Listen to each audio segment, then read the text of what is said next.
News 7 Hindi राष्ट्र प्रथम। नमस्कार, मैं हूं प्रशस्ति तिवारी और आप देख रहे हैं न्यूज़ 7 हिंदी। इस वक्त की बड़ी खबर सामने आ रही है जहां पर छात्रों पर लाठीचार्ज जारी है। बता दें कि लाठीचार्ज के विरोध में कांग्रेस का घेराव जो है आज किया जा रहा है। सीएम आवास घेरने पर आज सड़क पर कांग्रेस उतर रही है। 1 बजे सीएम आवास का घेराव कांग्रेस करने जा रही है। लाठीचार्ज के खिलाफ कांग्रेस का यह बड़ा प्रदर्शन होने जा रहा है, जहां छात्रों के समर्थन में कांग्रेस का शक्ति प्रदर्शन देखने को मिलेगा। जी हां, सीएम आवास मार्च को लेकर कांग्रेस की तैयारियां पूरी हो चुकी है। लखनऊ में सीएम आवास घेराव का अभियान शुरू हो चुका है और छात्रों के मुद्दे को लेकर कांग्रेस और सपा का विरोध प्रदर्शन जो है वो लगातार जारी है। फिलहाल इसी मुद्दे को लेकर हमारे साथ जुड़ चुके हैं बीजेपी से विवेक श्रीवास्तव जी और राजनीतिक विश्लेषक दिलीप यशवर्धन जी। सबसे पहले तो बहुत बहुत स्वागत है आपका। विवेक जी, आवाज आ रही है आपको? विवेक जी, आपसे शुरुआत करना चाहेंगे। अगर विपक्ष जो है शांतिपूर्ण प्रदर्शन कर रहा था तो हिरासत में और पुलिस कार्रवाई करने की क्या जरूरत पड़ी? देखिए प्रशस्ति जी, प्रदर्शन शांतिपूर्ण अगर होता तो जिस तरह के दृश्य दिखाई पड़ रहे हैं वो तमाम चैनलों पर ना दिखते। जिस तरह से आरएएफ के जवानों को पीटा गया, पुलिस पे हमले किए गए, हुड़दंगियों से ज्यादा तो पुलिस के जवान घायल हैं। आप देख सकते हैं कि किस तरह से अराजकता वहां की गई है। तो अराजकता नियंत्रित करना सरकार का, प्रशासन का दायित्व है। प्रशासन ने अपने दायित्व का निर्वहन किया है और जो भी राजनीतिक दल इस तरह से अराजकतावादियों के पीछे खड़े होकर के देश में अराजकता व्याप्त करना चाहते हैं, उन्हें बर्दाश्त नहीं किया जाएगा। जी ठीक है विवेक जी, आपके पास आना चाहेंगे हम दिलीप जी, क्योंकि आप राजनीतिक विश्लेषक हैं, तो आपकी राय हम जरूर जानना चाहेंगे कि कल आपने देखा कि राहुल गांधी और अखिलेश यादव को जिस तरह हिरासत में लिया गया, उसके बाद विपक्ष से प्रदर्शन से सरकार को राजनीतिक नुकसान इससे होगा या विपक्ष जो है उसको सीधे तौर पर इसका फायदा मिलेगा, इस पर आपकी क्या राय है? प्रशस्ति जी, 2 सत्य हैं जिनको स्वीकारना पड़ेगा सत्ता को भी और पक्ष को भी। पहला सत्य यह है कि जब इस तरह के आंदोलन होते हैं तो वो आंदोलन सत्य पर आधारित होते हैं। दूसरा सत्य यह है कि जब आंदोलन धीरे धीरे आगे बढ़ता है तो ये राजनीति का रूप ले लेता है और वो राजनीति का रंग अपोजिशन के द्वारा दिया जाता है और अपोजिशन के साथ मिल करके फिर जो प्रदर्शनकारी होते हैं वो भी अपने उद्देश्य से भटक जाते हैं और पूर्णतः राजनीति में लग जाते हैं। इस आंदोलन के साथ भी कुछ ऐसा ही हुआ है। आंदोलन शुरू हुआ था नीट पेपर के लीक को लेकर के, केंद्रीय मंत्री, शिक्षा मंत्री के इस्तीफे को लेकर के, और उसके बाद लोग जुड़ते गए। लेकिन लोगों के जुड़ने पर अगर ये जनता का आंदोलन था, इसमें विपक्ष का समर्थन मिला, फिर विपक्ष ने हंगामा शुरू किया और इसने पूरी तरीके से राजनीतिक रूप ले लिया। इसमें कोई दो राय नहीं है कि जो अपोजिशन है उसका भी दायित्व जनता के प्रति उतना ही बनता है जितना सत्ता का बनता है। और अगर सत्ता कोई बात नहीं सुनेगी तो विपक्ष आंदोलनकारियों के साथ खड़ा होगा। अगर सत्ता ने आंदोलन शुरू होने से पहले आंदोलन के कारणों पर विचार कर लिया होता और जो भी आंदोलनकारी थे, जो धरने पे बैठे हुए थे, शांतिपूर्ण बैठे थे और सरकार की सहमति से बैठे थे, क्योंकि जब भी इस तरह के प्रदर्शन होते हैं, धरने होते हैं, उसमें पहले सरकार की अनुमति ली जाती है। तो जाहिर सी बात है कि इस प्रदर्शन में भी सरकार की अनुमति ली गई होगी, दिल्ली सरकार ने अनुमति दी होगी। अनुमति देने के बाद कारण भी पता था और निवारण भी सरकार के पास ही था। तो सरकार ने ना तो कारण पे विचार किया और ना निवारण पे काम किया। जब इन दोनों पे काम नहीं हुआ तो उसका राजनीतिक रूप हो गया और राजनीतिकरण हो जाता है। यहाँ पर अगर भारतीय जनता पार्टी आज अपोजिशन में होती, याद करिए जब अन्ना का आंदोलन चल रहा था तब कांग्रेस की सरकार थी, तब भारतीय जनता पार्टी ने इस बात का राजनीतिकरण किया था। तो ये तो राजनीति की परिपाटी है। कुल मिलाकर के आंदोलन जिस उद्देश्य या जिस वजह से हो रहा है, क्या उस वजह में सच्चाई है? क्या पेपर लीक नहीं हो रहे हैं? पेपर लीक हो रहे हैं तो इसमें जिम्मेदारी सरकार की ही बनती है और निवारण भी सरकार ही देगी। विपक्ष नहीं देगा, वो आंदोलनकारी नहीं देंगे। मैं ये मानता हूं कि किसी मंत्री के इस्तीफा दे देने से समस्या का समाधान नहीं हो जाता है। इस्तीफा दे लेने से ना तो पेपर लीक की समस्याएं रुक जाएंगी।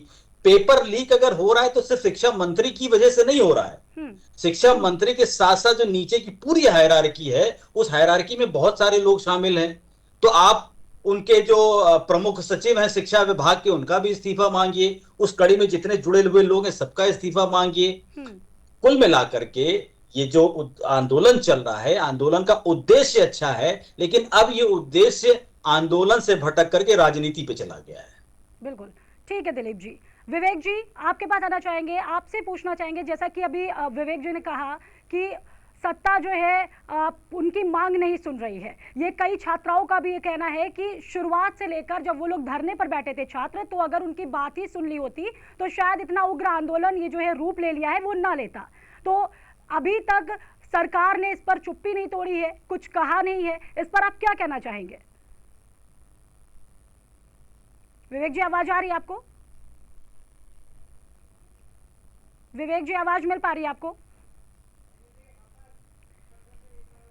ठीक है, विवेक जी तक शायद मेरी आवाज नहीं पहुंच पा रही है। दिलीप जी आपसे पूछना चाहेंगे एक चीज कि आपने जैसा कि अभी कहा कि ये जो मुद्दा है वो लोकतंत्र और अभिव्यक्ति की आजादी है एक तरीके से अगर कहा जाए, तो आपसे हम ये जानना चाहेंगे दोनों पक्ष अपने अपने राजनीतिक नैरेटिव के लिए जो ये इस्तेमाल कर रहे हैं इस मुद्दे को, ऐसा इसके पीछे क्या राजनीतिक विश्लेषक है, इसमें आपका क्या कहना है? नहीं देखिए, अभी जो आपने अभिव्यक्ति की आजादी की बात कही, तो अभिव्यक्ति की आजादी आपको मारपीट करने की और उग्रता करने की इजाजत नहीं देता है। ये हमारा फंडामेंटल राइट नहीं है। धरने पे बैठना हमारा फंडामेंटल राइट है, लेकिन संवैधानिक तरीके से। लेकिन एक्शन का रिएक्शन होता है। अब ये एक इन्वेस्टिगेशन का विषय है कि पहले पुलिस ने लाठीचार्ज किया तब भीड़ उग्र हुई, या पहले भीड़ उग्र हुई तब पुलिस ने लाठीचार्ज किया। लेकिन कारण कोई भी हो प्रशस्ति जी, मैं फिर कहूंगा केंद्र बिंदु सरकार है। सरकार को आंदोलन का रीजन भी पता है और उस रीजन पर कैसे काम होगा ये समाधान भी सरकार के पास ही है। और अगर सरकार इस चीज पर काम नहीं करेगी तो विपक्ष इसकी राजनीति करेगा ही करेगा। वो सत्ता में कोई भी पार्टी हो, विपक्ष में कोई भी पार्टी हो। आज अगर केंद्र में सरकार कांग्रेस की या किसी और दल की होती और भारतीय जनता पार्टी विपक्ष में होती, तो क्या भारतीय जनता पार्टी इस मौके के राजनीतिकरण को छोड़ देती? नहीं छोड़ती, बिल्कुल नहीं छोड़ती, क्योंकि इससे जनता में वो अपना विश्वास जमाना चाहते हैं। लेकिन अब हो क्या रहा है, इतना ज्यादा न्यूसेंस क्रिएट हो रहा है तो दिल्ली की जनता को ही तो परेशानी हो रही है, और बहुत सारे न्यूसेंस हो रहे हैं तो जनता को ही तो परेशानी हो रही है। बहुत सारे लोग जो वहां भीड़ जमा हो गई है, उस भीड़ को ना तो आंदोलन का उद्देश्य पता है और ना ये पता है कि इस पथ पर आगे बढ़ना कैसे है। कुछ लोगों को माइलेज मिल जाती है, जैसे अन्ना आंदोलन से कुछ लोगों को मिली, वैसे ही इस आंदोलन से भी चंद लोगों को माइलेज मिल रहा है। लेकिन जो तस्वीरें मीडिया में ही दिखाई जा रही है कि पत्रकारों को मारा जा रहा है, पुलिस को मारा जा रहा है, आरएएफ को मारा जा रहा है, अब ये मारा जा रहा है या उनके मारने के उसमें रिएक्शन हो रहा है, इस पर मेरा कोई कमेंट नहीं है। लेकिन कुल मिलाकर के ये स्थिति का नियंत्रण सरकार ही कर सकती है और सरकार को ही करना पड़ेगा, और सरकार को जल्द से जल्द करना चाहिए, क्योंकि सरकार के मंत्री अब मिल रहे हैं। जब मामला इस उग्रता तक पहुंच गया है, यही काम आपने पहले कर लिया होता, यही बात आपने छात्रों की पहले सुन ली होती।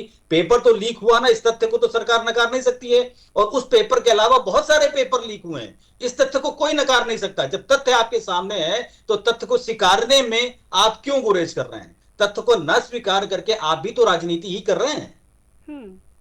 ठीक है विवेक जी, कुल मिलाकर आपका ये कहना है कि बार बार सड़क पर होने वाले जो राजनीतिक टकराव है, इससे जो है कहीं ना कहीं चुनावी रणनीति का एक अलग हिस्सा बनता चला जा रहा है। दिलीप जी, विवेक जी आवाज आ रही है आपको? विवेक जी आप अपना फोन जो है एक बार अनम्यूट करके देखिए, आपकी आवाज हमारे तक नहीं पहुंच रही है।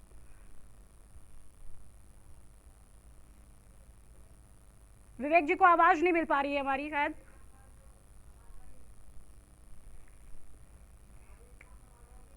ठीक है दिलीप जी, हम आपसे करना चाहेंगे शुरुआत की जो है। दिलीप जी आवाज आ रही है आपको? जी दिलीप जी आपसे पूछना चाहेंगे कि आपने अभी जैसा कहा, तो ये प्रश्न मेरा आपसे भी रहेगा कि ये जो बार बार आंदोलन चल रहा है, ये जो लगातार छात्र आंदोलन कर रहे हैं, विपक्ष भी कहीं ना कहीं इस पर उतर आया है अब तो ये जो है एक तरह से चुनावी रणनीति का हिस्सा बनता चला जा रहा है, इस पर क्या कहना चाहेंगे आप? नहीं, अभी आंदोलन छात्रों का नहीं रह गया है, अभी आंदोलन राजनीतिक पार्टियों का हो गया है। छात्र तो बहुत छोटी संख्या में है, लेकिन राजनीतिक प्रदर्शन अब पूरे देश में हो रहा है, हर प्रदेश में हो रहा है। कांग्रेस घेराव कर रही है, समाजवादी पार्टी घेराव कर रही है, और अगर ये सिलसिला नहीं रुकेगा तो अभी धीरे धीरे हर प्रदेश में वहां की जो अपोजिशन में बैठी पार्टियां हैं वो इसका राजनीतिक माइलेज लेने की कोशिश करेंगी। और मैं इसको दूसरे तरीके से कहता हूं कि ये उनका धर्म भी है, ये उनका राजनीतिक धर्म भी है, और ये उनका संवैधानिक धर्म भी है कि जब सत्ता किसी बात को नहीं सुनेगी तो विपक्ष को प्रदर्शन करना पड़ेगा या प्रदर्शनकारियों का साथ देना पड़ेगा। और जाहिर सी बात है कि जब विपक्ष प्रदर्शनकारियों का साथ देगा, भले ही सत्य के लिए दे, लेकिन उसका उद्देश्य हमेशा राजनीतिक माइलेज लेना ही होगा।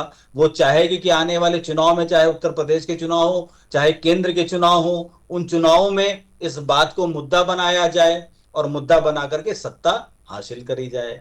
तो राजनीतिक पार्टियों का राजनीतिक उद्देश्य या संवैधानिक उद्देश्य जो भी है, कुल मिलाकर के इस देश की आम जनता को, जिसको ना पेपर लीक से मतलब है ना राजनीति से मतलब है, पेपर लीक से मतलब है, पेपर लीक का मतलब आम जनता से भी है, क्योंकि हर घर का बच्चा डायरेक्टली और इनडायरेक्टली कहीं ना कहीं उस सिस्टम से जुड़ा हुआ है। आज नीट का पेपर लीक हुआ है, कल कोई और होगा, परसों कोई और होगा, तो जुड़ा हर आदमी है।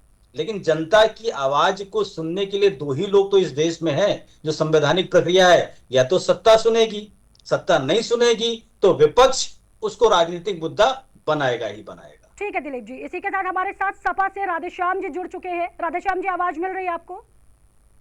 जी मिल रही है। राधेश्याम जी, आपसे पूछना चाहेंगे कि अखिलेश यादव को कल जिस तरह हिरासत में लिया गया, तो लोकतंत्र पर एक तरह से ये आपकी तरफ से हमला बताया जा रहा है। आपसे पूछना चाहेंगे कि क्या आपके पास ऐसे कुछ तथ्य मौजूद हैं कि जो पुलिस ने कार्रवाई की वो गैर जरूरी थी या फिर अनुचित थी पूरी तरीके से? ये पूरी तरह से अनुचित है ही। संवैधानिक अधिकार है कि इस देश में किसी की अगर कोई मांग है, किसी को कोई समस्या है तो वो प्रोटेस्ट कर सकता है। वहां पर आपने देखा होगा किस तरह से बच्चों को पीटा गया, छात्रों को पीटा गया, लड़कियों के कपड़े फाड़े गए। एक वीडियो में देख रहा था, एक वीडियो सर्कुलेट हो रहा है सोशल मीडिया पे, एक जेंट्स पुलिसकर्मी एक लेडी एक मतलब स्टूडेंट है, लेडी स्टूडेंट है, एक लड़की के पीछे से इस तरह से डंडे का वो वार कर रहा है जो कि बिल्कुल बेहुदा है, मार नहीं रहा है, उसके प्राइवेट पार्ट में वो डंडे से जिस तरह से वो कर रहा है आप लोग देख रहे होंगे। ये बिल्कुल बेहुदे कृत्य हैं जो कि लोकतंत्र में मान्य नहीं है। और जो बातें कही जा रही हैं यहाँ पर बैठे हुए हमारे भाइयों के द्वारा, ये छात्र आंदोलन नहीं रह गया है, राजनीतिक आंदोलन बन गया है, राजनीतिक लोग इसमें शामिल हो गए हैं। मैं तो ये कहना चाहूंगा कि राजनीति में कौन ऐसा आदमी है जिसके घर का कोई बच्चा पढ़ नहीं रहा है? ऐसा कोई व्यक्ति है राजनीति में जिसके घर का कोई बच्चा ना पढ़ रहा हो? उनके भी बच्चे पढ़ रहे हैं, उन्हें भी अपने बच्चों के भविष्य की चिंता है। लिहाजा पेपर लीक तो उनके घर के भी होते हैं। हमारी एक सिस्टर का पेपर लीक हुआ है, मैं तो वहां गया था, हरिद्वार गया था, हरिद्वार के आगे सेंटर था उसका। तो ऐसा नहीं है कि राजनीतिक घरानों के बच्चे नहीं पढ़ते लिखते हैं, वो भी पढ़ते लिखते हैं, उनके लिए भी पेपर लीक एक समस्या है। किस तरह से वो बच्चे रोते, मैंने अपने घर में रोता हुआ देखा है पेपर लीक जब नीट का हुआ था तब। तो निश्चित तौर पर मैं आपसे ये कह सकता हूं कि लोकतंत्र को मानने वाली सरकार ये नहीं है, ये तानाशाह सरकार है। ये सिर्फ बेचने में और देश को किस तरह से दो लोगों के हाथों में सौंप दिया जाए इस पर विश्वास रखती है। ठीक है राधेश्याम जी, विवेक जी आपके पास आना चाहेंगे। विवेक जी, आवाज आ रही है आपको? विवेक जी, आपकी आवाज नहीं पहुंच पा रही है हमारे तक, आप अपना फोन जो एक बार अनम्यूट कर लीजिए।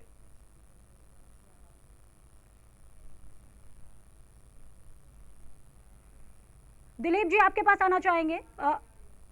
विवेक जी आपकी आवाज नहीं आ पा रही है हमारे तक। जी बताएं बताएं। दिलीप जी आपसे पूछना चाहेंगे कि बीजेपी जो है वो एक तरफ बीजेपी जो है दिलीप जी एक तरफ। विवेक जी आवाज आ रही है आपको?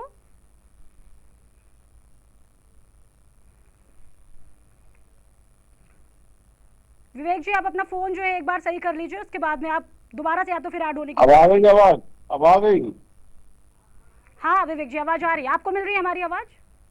हाँ आ रही, बताएं। विवेक जी आपने अभी सुना कि राधेश्याम जी ने सपा से है जो, उन्होंने क्या कहा कि आपकी सरकार पर कई तरह के सवाल उठाए। उन्होंने कहा कि ये पूरी तरीके से तानाशाह की सरकार है, गुंडागर्दी की सरकार है। इस पर क्या कुछ कहना चाहते हैं आप? अब प्रशस्ति जी गुंडे सर्टिफिकेट बांटेंगे तो उसको लेगा कौन? गुंडा किसकी सरकार में पलते थे, किसका मुख्यमंत्री इतिहास नहीं बताइए, इतिहास के प्रोफेसर नहीं है आप, इतिहास नहीं बताइए। आप नीट की बात करिए, छात्र आंदोलन की बात करिए, आप इतिहास के प्रवक्ता नहीं है। मैं देख रहा हूँ 2014 के बाद पूरी भारतीय जनता पार्टी इतिहास की प्रोफेसर बन गई है। आप इतिहास के प्रोफेसर नहीं है, आपको यहाँ इतिहास के प्रोफेसर होने के नाते नहीं बुलाया गया है। आप नीट आंदोलन पे बात करिए, बोलना, पेपर लीक आंदोलन पे बात करिए। राधेश्याम जी, आपको आवाज मिल रही है मेरी? आऊंगी आपके पास में मैं, आप अभी शांत रहिए, पहले एक बार विवेक जी की बात को सुन लीजिए। जी विवेक जी बोलिए। इनको बताएं कि परिचर्चा समाजवादी पार्टी कार्यालय नहीं, यहाँ बोलने से आता सुनना भी पड़ता है। गुंडे सर्टिफिकेट बांटेंगे तो इनकी सर्टिफिकेट कौन लेगा? ये बलात्कारी कराने वाले, ये हत्यारों को टिकट देने वाले सर्टिफिकेट बांट रहे हैं। नीट की बात कर रहे हैं, नीट पे बोलिए। अरे भाई, नीट की पेपर में जो धांधली की सूचना आई एनटीए ने, उस पर सरकार को कहा, सरकार ने सीबीआई जांच बैठाई, 13 लोग गिरफ्तार हुए, जेल में हैं। पुनः सुनियोजित तरीके से नीट का पेपर हो चुका है, उसमें वायुसेना की मदद तक ली गई, परीक्षा हो गई, जिसका होना था सिलेक्शन हो गया। नीट के पेपर में क्या बचा बोलने के लिए? और ये लोग सवाल पूछ रहे हैं जो परीक्षा तंत्रों की शिक्षा तार तार करने के लिए जाने जाते हैं अपने अपने शासन काल में। किस परीक्षा तंत्र को इन लोगों ने छोड़ा है?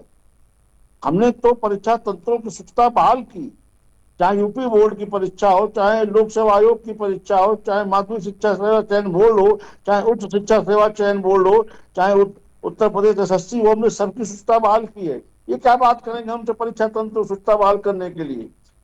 उत्तर प्रदेश में लगातार योगी आदित्यनाथ जी के कार्यकाल में हमने ऐसे संगठित गिरोहों की कमर तोड़ी है, उनके ऊपर गैंगस्टर लगाया, रासुका लगाया, बुलडोजर भेजा उनके घरों पे, लोक सेवा आयोग के सेक्शन अफसर तक हमने जेल भेजा है। आज उसी का परिणाम है कि भारत की संसद ने इस पे कानून बनाया, 10 साल की कैद बा मशक्कत, 1 करोड़ रुपए तक का जुर्माना। ऐसे सालभर गिरोहों के हम कमर तोड़ रहे हैं पूरे देश प्रदेश में। ये क्या बात करेंगे हमसे इस पे? सरकार पूरी तरह से मुद्दे पे संवेदनशील है और हमारी सरकारों का संकल्प है कि मेधावी छात्रों के साथ अन्याय नहीं होना चाहिए। अगर हमें कहीं परीक्षा में धांधली की सूचना आएगी तो हम परीक्षा पे कार्रवाई करेंगे और दोबारा उस परीक्षा को सुस्ता के साथ संपन्न करा करके मेधावी छात्रों के साथ किसी भी सूरत में अन्याय नहीं होने देंगे। ठीक है विवेक जी, आप ये बताइए आजादी के बाद ऐसी कोई सरकार बनी है जिसमें 162 बार पेपर लीक हुआ हो?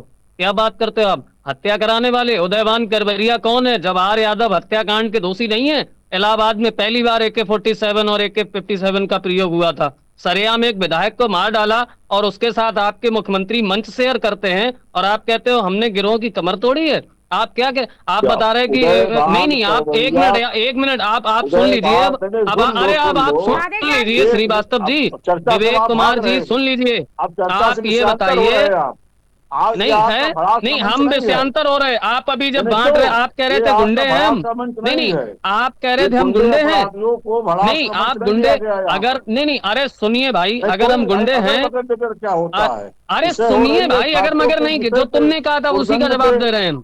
जो आपने कहा था, अब सुनिए भाई, जो आपने कहा था उसी का जवाब दे रहे हैं। आप भी सुन रहे थे? इसके बाद डिबेट कर लोगे? तुम कर लोगे क्या? नहीं मतलब इस तरह से डिबेट होगी? तुम आपने मना किया, हमने माना कि नहीं माना? मतलब आप क्या कहना चाहते हो?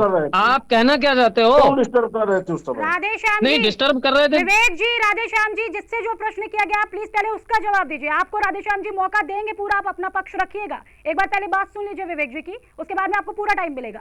जी विवेक जी बोल रहे थे, आप बोलिए। देखिए प्रशस्ति जी, नीट का पेपर सुनियोजित तरीके से वायुसेना की मदद से संपन्न हो चुका है। रिजल्ट आ गया, जिनका सिलेक्शन था सिलेक्शन हो चुका है।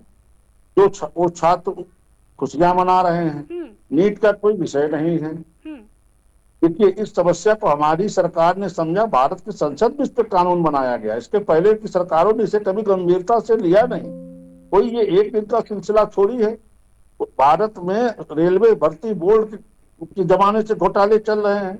इसके पहले जब ये परीक्षाएं प्रदेश स्तरों पे होती थी, उसमें राज्य सरकारें इसमें घोटाले में लिप्त होती थी। सुनियोजित तरीके से जब समाजवादी पार्टी की सरकार थी तो न कॉपी न पर्चा, रिजल्ट आउट हो जाता था, पैसा लेकर के मुख्यमंत्री आवास। इसी बीच में रोकते एक बीच में बड़ी खबर आ रही है लखनऊ से, जहां पर लखनऊ में कांग्रेस बीजेपी आमने सामने है, जिससे काफी ज्यादा तनाव बढ़ गया है।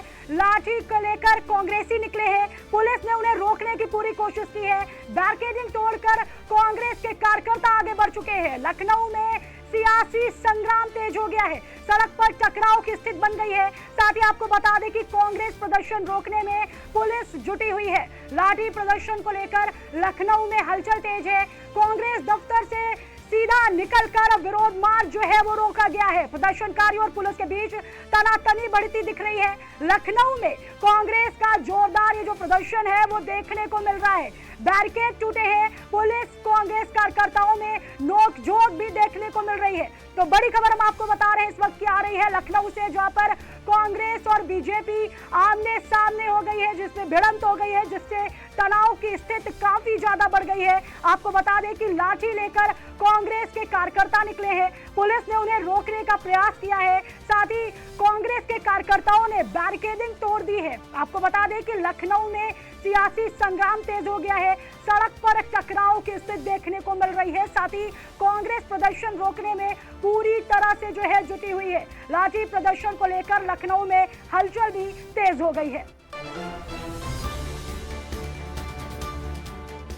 पैनल पे वापस लौटते हैं, जहां पर जी विवेक जी आप कुछ बोल रहे थे, अब बोलिए।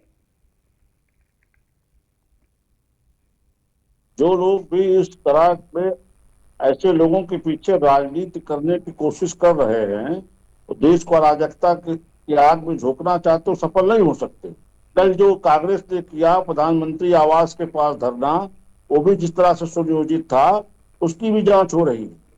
और इसमें जिस तरह से ये लोग बैठ करके हुड़दंग कर रहे हैं, उसकी भी जांच चल रही है। उसकी तमाम कनेक्शन खंगाले जा रहे हैं। जिस तरह से आरएएफ के पुलिस के लोगों के ऊपर हमला हुआ है, ये छात्रों का काम नहीं है, उपद्रवियों का काम है।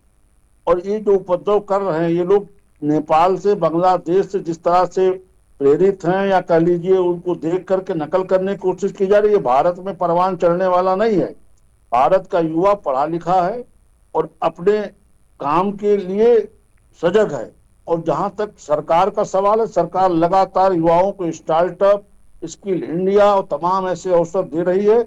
आज हमारे भारत के युवाओं के पास अवसर की कमी नहीं रह चुकी है। एक समय था कि जो उत्तर प्रदेश में कोई इंजीनियरिंग करना चाहता तो इंजीनियरिंग नहीं कर सकता था। बाप के पास पैसा हो तो अखिलेश यादव की तरह जाकर के मैसूर से बीटेक कर आता था, इसके नीचे किसी को पढ़ने का मौका नहीं मिलता था। आज हमारे युवाओं को सारे अवसर, जो चाहे डॉक्टरी पढ़ सकता है, जो चाहे इंजीनियरिंग पढ़ सकता है, जो पढ़ना चाहे पढ़ सकता है, और सबको रोजगार के लिए अवसर भी मिल रहा है। हमारे युवाओं ने अभी अंतरिक्ष में रॉकेट तक भेजा है। देश कहाँ जा रहा है, ये कहाँ पर रो रहे हैं। देश की सोच और देश के युवाओं के साथ ये हुड़दंगी की विचारधारा नहीं मेल खाती। यही विपक्ष की समस्या है। ठीक है विवेक जी। दिलीप जी आपके पास आना चाहूंगी। दिलीप जी आवाज मिल रही है आपको? दिलीप जी आपसे सवाल पूछना चाहेंगे कि क्या ये जो प्रदर्शन चल रहा है ये सिर्फ कानून व्यवस्था का मामला है, या विपक्ष से लोकतंत्र बनाम सरकार की जो है लड़ाई में बदलने की पूरी कोशिश कर रहा है? कानून व्यवस्था का मामला किस तरीके से है और जुड़ा भी है, क्योंकि देखिए मैंने पहले भी कहा था कि जब ये प्रदर्शन शुरू हुआ था तो हमारे देश में प्रदर्शन करने की एक प्रक्रिया है। पहले सरकार से अनुमति लेनी पड़ती है। सरकार जब अनुमति देती है तभी प्रदर्शन शुरू होते हैं। तो जाहिर सी बात है कि इस प्रदर्शन से पहले भी प्रदर्शनकारियों द्वारा अनुमति ली गई होगी, तो कानूनी प्रक्रिया का पालन तो किया गया होगा। अब ये कानूनी प्रक्रिया टूट करके उग्र रूप में कब चली गई, ये अंदर का विषय है। मैं इसके विषय में कोई कमेंट नहीं कर सकता। लेकिन जो आपका दूसरा सवाल है कि लोकतंत्र बनाम सरकार, तो हाँ, लोकतंत्र बनाम सरकार, लोकतंत्र के कंधे पे चढ़ के राजनीति बनाम सरकार जरूर हो रहा है, और लोकतंत्र बनाम सरकार भी है। मैंने कहा था ना कि इस देश में संवैधानिक रूप से दो ही पक्ष हैं जो जनता की हितैषी होते हैं। एक होती है सत्ता पक्ष और एक होता है विपक्ष। और विपक्ष की भी उतनी ही जिम्मेदारी होती है जनता के प्रति जितनी सत्ता की होती है। जब सत्ता अपनी जिम्मेदारी को निभाने से चूक जाता है तो विपक्ष उस जिम्मेदारी को निभाने के लिए सरकार के ऊपर प्रेशर डालता है। वो प्रेशर पहले शांतिपूर्ण प्रदर्शन से शुरू होता है, नहीं होता है तो बातचीत पे जाती है, और फिर नहीं होता है तो इस तरह के उग्र आंदोलन रूप लेते हैं। और ये पहली बार नहीं हो रहा है, ये हमारे देश का इतिहास उठा करके देख लीजिए, हमेशा होता रहा है।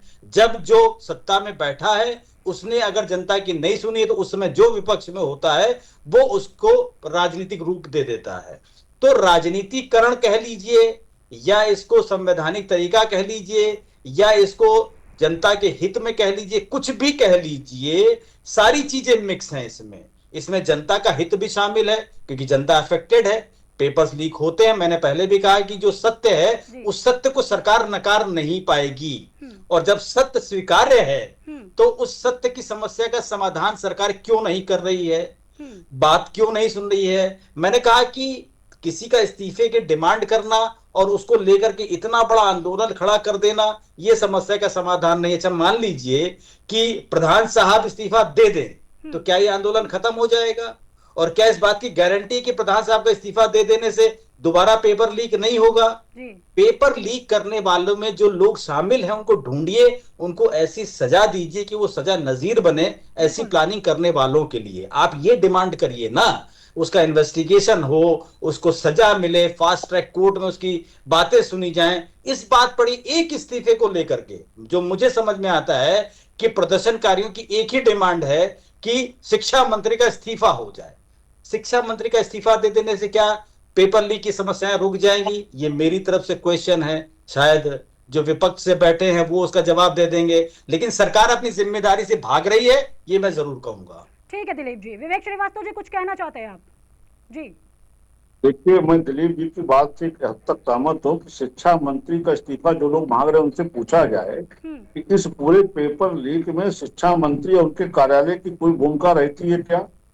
जब ये जांच के दौरान ये चीजें आ गई कि जो पेपर सेटर थे उनसे स्तर से पेपर लीकेज हुई और सीबीआई की जांच में वो लोग पकड़े गए, सरकार ने तो अपनी कार्रवाई की पूरी संवेदनशीलता के साथ। एनटीए ने स्वयं पहले जांच की, फिर सरकार ने इस पर सीबीआई जांच बैठे। सरकार ने इसमें कहाँ अपने कर्तव्यों का निर्वहन नहीं किया? सरकार ने तो सारे काम किए जो उसको करना चाहिए कि मेधावी छात्रों के साथ अन्याय ना हो, और दोबारा सुनियोजित तरीके से समयबद्ध कैलेंडर के हिसाब से परीक्षा हो गई और परीक्षा परिणाम भी घोषित हो गए, जिनका सिलेक्शन होना था हो गए। तो अब सरकार अपने कर्तव्यों से कहां भाग रही है? लगातार सरकार इस विषय पे गंभीर है। ये पहली सरकार जिसने इस तरह के संगठित सालभर गिरोहों की कमर तोड़ने के लिए संसद में कानून बनाया। इसके पहले किसी सरकार ने इस पे सोचा था क्या? क्या ये कोई पहली घटना है भारत में? क्या इसके पहले रेलवे भर्ती बोर्ड में घोटाले नहीं होते थे? इसके पहले स्टेट गवर्नमेंट में भर्ती बोर्डों में धांधलियां नहीं होती थी? एनटीए बना क्यों? एनटीए बनाने का निर्देश सुप्रीम कोर्ट ने दिया इन धांधलियों को देखते हुए, तब एनटीए गठन हुआ। और ये होता तब है प्रसिद्धि जी, जब संस्थान के अंदर भीतरघात नहीं हो पाती है, तब ये सालभर गिरोह, पेपर लीक, इस तरह की स्थितियां उत्पन्न होती हैं। अगर संस्थान इसमें लिप्त होता तो न कॉपी न पर्चा, सीधे रोल नंबर जाता और रिजल्ट आता, जैसे अखिलेश जी की सरकार में आता था तमाम भर्ती बोर्डों का, वही अंदर कॉपी पर्चा लिख उठता था। ये होता है अगर संस्था इसमें भ्रष्टाचार में शामिल होती है।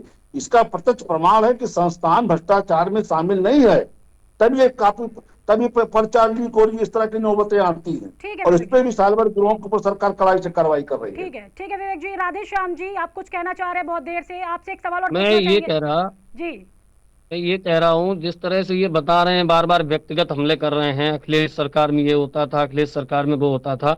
10 साल से इनकी सरकार है, किस भर्ती की जांच कराई इन्होंने और किस भर्ती में ये प्रमाणित हुआ कि बिना परीक्षा रिजल्ट और बिना इसके सीधे सीधे लिस्ट आउट हो गई और धांधली होकर भर्ती हुई है? एक भी भर्ती को इन्होंने रद्द किया है 10 साल में? एक भी भर्ती इन्होंने पकड़ी है?